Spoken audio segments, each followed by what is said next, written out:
많은 국민들께서 지금의 상황을 걱정하고 계십니다. 과연 지금 이 나라의 국가 질서가 정상적으로 작동되고 있는가? 대한민국의 국가기관들이 제대로 작동하고 있는지 묻고 계십니다. 공수처는 내란죄 수사권도 없으면서 대통령 체포영장을 집행하겠다고 나서서 한남동 관저 주변의 극심한 혼란을 이야기했습니다. 지난 4년간 체포영장이나 구속영장을 단 한 번도 집행해 본 적이 없는 공수처가 공수처입니다. 기관이 공수처입니다. 공수처가 기소한 손준성 검사는 2심에서 무죄 판결을 받았고 최상병 사건은 1년 반이 지나도록 수사를 마치지 못하고 있습니다. 그러한 공수처가 유법적인 대통령 체포영장을 집행하겠다는 것이 가당치나 하는 것입니까?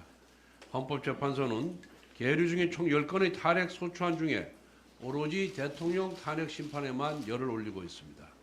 대통령 권한대행 체제의 안정성이 확보된 다음에 대통령 탄핵 심판 결과가 나와야 어떠한 결과가 나오더라도 국정 안정을 도모할 수 있습니다. 그런데 지금 현재는 국정 안정에 대한 책임은 나 몰라라 하면서 대통령 탄핵 심판의 속도를 단축시키기 위해 민주당과 함께 탄핵 소추 심의에서 탄핵 심판 심의에서 내란죄를 빼겠다고 합니다. 경찰은 지난번에는 민노총의 불법 트랙터 서울 진입을 허용해 주더니 아예 대통령을 직접 체포하겠다며 한남대로 전체를 불법 점거와 민노총의 불법 시위에는 한없이 너그러운 태도를 보였습니다.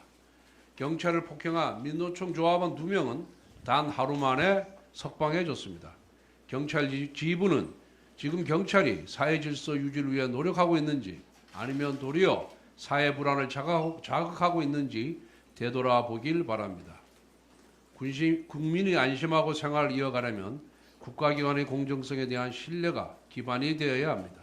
국가기관들이 법질서를 지키고 국민 안전을 최우선시해야 합니다. 벌써 민주당이 정권을 다 잡은 것처럼 판단하고 행동하면 안 됩니다. 국민의힘은 어제 공수처에 이어 오늘 헌법재판소와 경찰청을 항의 방문할 예정입니다. 스스로 국민적 신뢰를 훼손하는 행태에 대해 강력히 항의하고 이제 국민이 안심하고 국정이 안정될 수 있도록 각성할 것을 촉구하겠습니다. 지난 3일 더불어민주당 이재명 대표가 대통령 수사를 압박하면서 법은 모두에게 평등한 것이라는 말을 했습니다. 이 세상에서 법 앞에 평등을 입에 담을 수 없는 사람이 딱 한 명 있다면 그 사람이 누구입니까? 바로 이재명 대표입니다. 이재명 대표는 8개 사건에서 12개 혐의로 5개 재판을 받고 있습니다. 이처럼 존재 자체가 형사소송법 교과서 수준의 이재명 대표는 재판 지연을 위해 안간힘을 쓰고 있습니다. 6개월 안에 끝났어야 하는 공직선거법 1심 재판이 무려 2년 2개월이 걸렸습니다. 항소심의 소송기록 접수 통지서를 이사불명과 폐문부재로 수령을 거부했습니다. 공당의 대표가 사법부와 숨바꼭질을 한 것입니다. 심지어 변호인 선임을 하지 않아 재판부가 국선 변호인 선임을 결정하기도 했습니다. 과거 자기 재판에서 정관 출신 초호화 변호인단을 꾸렸던 사람이 재판 지연을 위해 이처럼 비루한 행위까지 저지르고 있는 것입니다. 이와 같은 재판 지연 전술은 야당의 DNA이기도 합니다. 윤미향 전 의원은 정의연 후원금 횡령 사건에서 기소된 지 4년 2개월 만에 대법원에서 1년 6개월 유죄 판결을 받았습니다. 조국 전 의원은 자녀 입시 비리와 청와대 감찰 무마 사건으로 기소된 지 5년 만에 대법원에서 징역 2년을 확정했습니다. 이렇게 재판이 지연되었기에 윤미향 전 의원은 국회의원 임기를 다 채웠고 조국 전 의원은 지난 총선에 출마하여 당선될 수 있었습니다. 게다가 문재인 전 대통령의 가족 비리와 관련하여 당사자인 딸 문다혜선은 소환에 응하지 않으면서 검찰 조사 자체를 거부하고 있습니다. 이처럼 민주당 관련 인사들은 삶 자체가 법 앞에 예외였고 지연된 정의로 인해 특권을 누렸습니다. 대한민국 국민 모두는 적법 절차의 원칙에 따라 재판을 받아야 합니다. 그리고 사법부의 시계바늘은 누구에게나 공정하게 돌아가야 합니다. 사법부에게 촉구합니다. 사법부 역시 국정 혼란을 바로잡을 책무가 있습니다. 그 길은 사법부답게 공정성을 유지하는 것입니다. 이재명 공직선거법 2심을 신속하게 진행해 주기를 바랍니다. 지난 5일 더불어민주당 추미애 의원이 기자회견을 열어 음모론을 살포했습니다. 공수처의 대통령 체포영장 집행 당시 대통령 경호처장이 몸싸움에서 밀리면 실탄을 발포하라는 명령을 경호처에 하달했다는 것입니다. 당시 영장 집행 현장은 생중계가 불보듯 뻔한 상황이었습니다. 온 국민이 지켜보는 앞에서 어떻게 경호처가 실탄을 발포할 수 있겠습니까? 민주당의 실탄 발포 주장은 그야말로 망상에 사로잡힌 저질 음모론일 뿐입니다.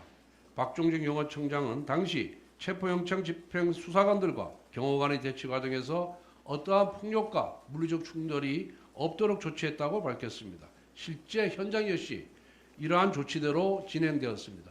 오히려 현장에서 폭력 사태는 민노총의 경찰 간 폭행이었습니다. 민주당의 망상과 달리 폭력의 가해자는 경호처가 아니라 민노총이었습니다. 대통령실 경호처는 63년 창설 이래 여러 대통령을 경호하며 본연의 임무를 수행해 왔습니다.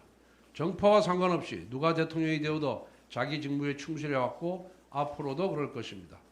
그런데 최근 탄핵 국면에서 경찰은 대테러 지원 등 업무를 위해 경호처로 파견 나온 경찰 인력을 원대 복귀시켰습니다.